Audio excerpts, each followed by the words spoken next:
Radosť z pohybu a dobrého vysvedčenia má rôzne podoby. Takto sa vedia radovať deti zo školského klubu pri pôročnej diskotéke. Keďže každému pri tanci aj poriadne vyhladne v žalúdku, ten následne zasytia pri posedení a jedení chutnej pice. Dňa 20. februára sa uskutočnilo školské kolo recitačnej súťaže v prednese poézie a prózy Hviezdoslavov Kubín. Opäť sa stretli naši mladí recitátori i milovníci ľubozvučnej slovenčiny. V súťaže sa zúčastnili žiaci 2. až 9. ročníka. Deti mali možnosť predviesť svoje schopnosti, talent a odvahu. Všetci si počínali veľmi dobre. Súťažiacich hodnotila odborná porota v zložení našich pedagógov. Členovia poroty ocenili najmä vysoký záujem detí o umelecký prednes a ich chuť prezentácie.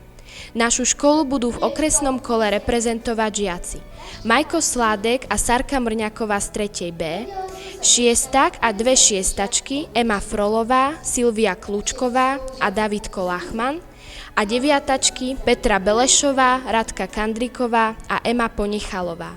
Víťazom srdečne blahoželáme a prajeme veľa úspechov v okresnom kole. V útorok 21. februára nás navštívili členovia skupiny Hands Up Crew, ktoré je spojením basketbalového a futbalového freestylu. Bola to už ich druhá návšteva v našej škole a preto sme sa na nich veľmi tešili. Boli sme zvedaví, čo nám tentokrát ukážu a veru nesklamali. Ich show bola úžasná. Predvedli nám množstvo zaujímavých kúskov a trikov. Zoznámili nás aj so svojím novým členom, maskotom Hubkom. Niektorí žiaci sa dokonca stali súčasťou ich vystúpenia a išlo im to veľmi dobre. Hoci sú z nás už veľkí školáci, hrať sme sa ešte nezabudli. Popustiť úzdu svojej fantázii, tvorivosti a zručnosti vedia naše deti zo školského klubu pri celoklubovej aktivite s názvom Súťaž v stavaní lega. Prvá B sa opäť hlási v plnom nasadení, tentokrát v športovom. V piatok 10.2. si zmerali svoje sily s prvou A triedou v 4 športových disciplínach. Deti z centra voľného času všetko starostlivo merali a zapisovali. Odmenou za naše snaženie bola zlatá medaila, diplom a futbalová lopta. 14. február sme si už zvykli oslavovať ako sviatok zaľúbených. V našej škole je to však sviatok nás všetkých, pretože každý z nás má niekoho rád. Vzájomnú lásku a úctu sme si v tento deň vyjadrili aj posielaním valentínskych pozdravov verejných do školského rozhlasu alebo súkromných len priamo adresátovi.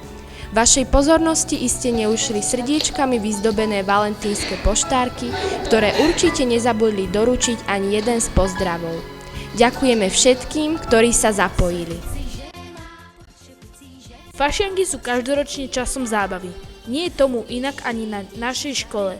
Na tradičný fašiangový karneval sme sa už dlho tešili a pripravovali. V piatok 24. februára krásne masky zaplnili našu vyzdobenú telocvičňu a zábava sa mohla začať. A že to tam naozaj žilo, si môžete pozrieť aj na našom YouTube kanáli.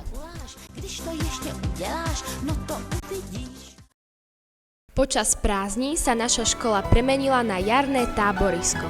Bol to týždeň plný radosti a úsmevov veselých detí, ktoré zažili veľa dobrodružstiev, zábavy, smiechu, tanca, naučili sa piecť šišky a spoznali aj nové spoločenské hry.